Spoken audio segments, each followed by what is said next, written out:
Dia 6 de fevereiro. Santa Doroteia, Virgem e Mártir. Século IV. A Igreja festeja hoje o dia de uma das mais gloriosas esposas de Jesus Cristo. A vida e ainda mais a morte desta santa é uma prova de verdade que vemos estampada na história da Igreja, que Deus se serve na preferência da fraqueza para confundir os fortes. É a mulher cristã que, destinada a esmagar a cabeça de Satanás, dá provas do heroísmo que dificilmente encontramos entre os homens.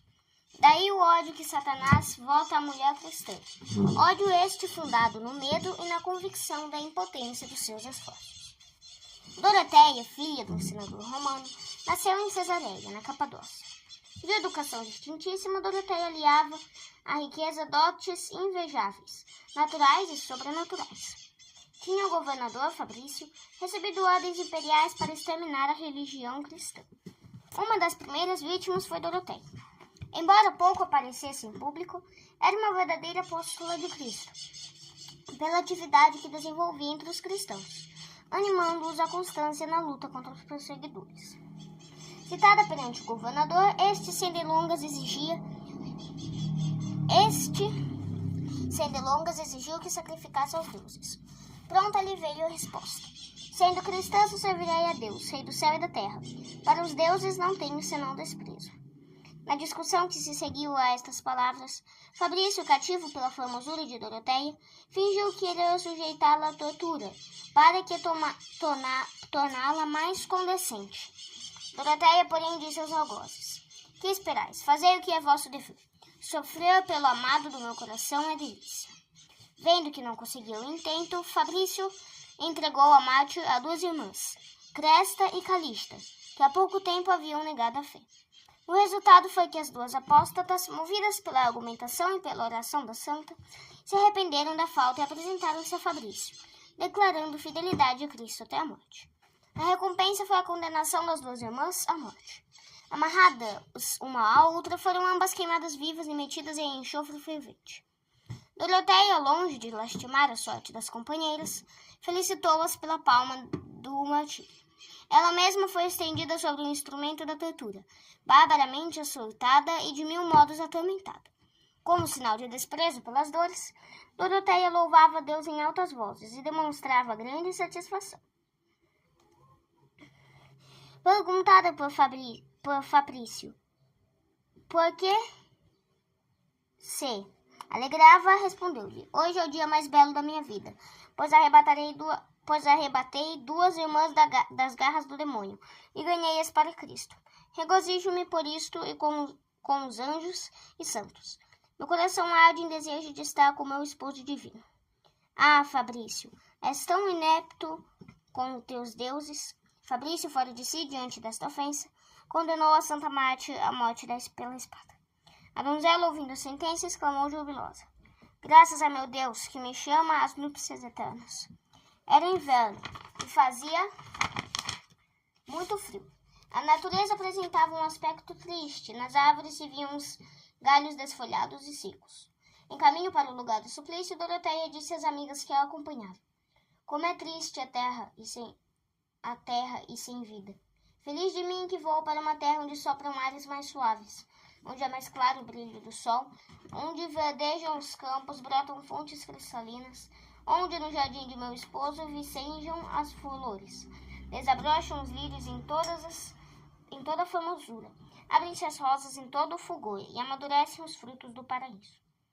Apanhou estas palavras Teofilo, jovem advogado, espírito folgazão e mordaz, que não deixava passar ocasião, sem dizer uma sem saboria sobre a superstição dos cristãos. Disse a Doroteia: Escuta, esposa de Cristo, manda-me algumas daquelas rosas e maçãs dos jardins e pomares do teu esposo de quem estás a falar tanto. Doroteia respondeu-lhe, embora lacônica, mas resolutamente: O que desejas hoje mesmo terás, não duvide que te mandarei. Chegado ao lugar do suplício, Doroteia ajoelhou-se e recomendou a alma ao divino esposo. Enquanto estava rezando, apareceu-lhe um anjo, em figura de um jovem formoso, que lhe ofereceu 3 maçãs belíssimas e outras tantas rosas de um aroma delicioso. Vendo o presente, Doroteia disse ao anjo: Peço-te o favor de levares isto a teu filho, e diz-lhe que são as frutas e flores que Doroteia lhe prometeu mandar do jardim do divino esposo. Dito isto, entregou-se ao algoz, que com um único golpe de espada posteu a existência terrestre da santa. Teu filho recebeu o presente de Doroteia na hora em que, rodeado de amigos, contava a grotesca pilharia. Qual não lhe foi a admiração e espanto, ao ter nas mãos o penhor da promessa da Santa Mártir, maçãs maduras e rosas em tempo do inverno. De mofador, tornou-se admirador do cristianismo, e, esclarecido por uma luz divina, exclamou: não existe realmente outro Deus a não ser o dos cristãos. De hoje em diante só ele adorarei. De fato, converteu-se.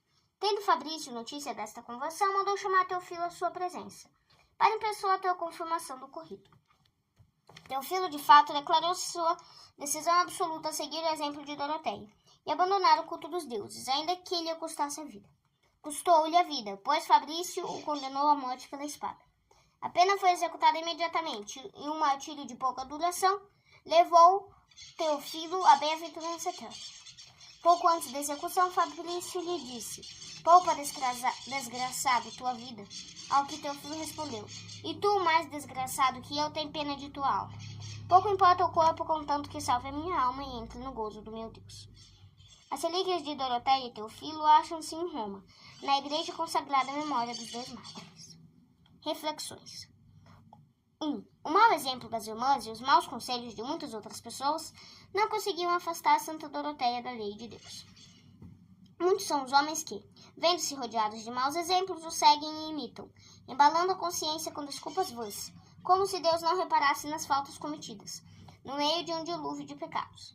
À justiça humana escapam muitos delitos, e grande é o número dos criminosos que não experimentaram e nunca experimentarão o rigor dos tribunais.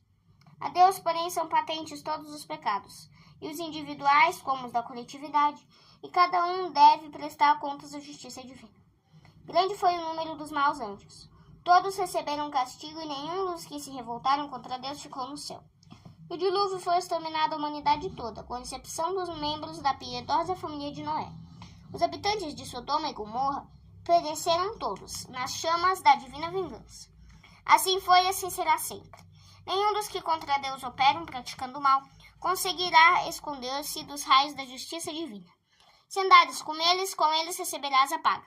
O grande número dos pecadores, longe de estatuir uma atenuante, mas provoca a ira de Deus. Porque o pecado cometido por um número maior de homens, maior ofensa faz a Deus.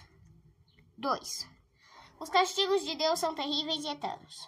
Lembra-te desta verdade, principalmente quando a ocasião de pecar for grande e próxima. De pouco valor e efêmero ao que o demônio e o pecado te oferecem e prometem. As ameaças divinas, porém, são terríveis e levam ao fogo eterno. O prazer que o pecado proporciona é curto e fugaz, mas as penas por ele provocadas e causadas são terríveis e sem fim.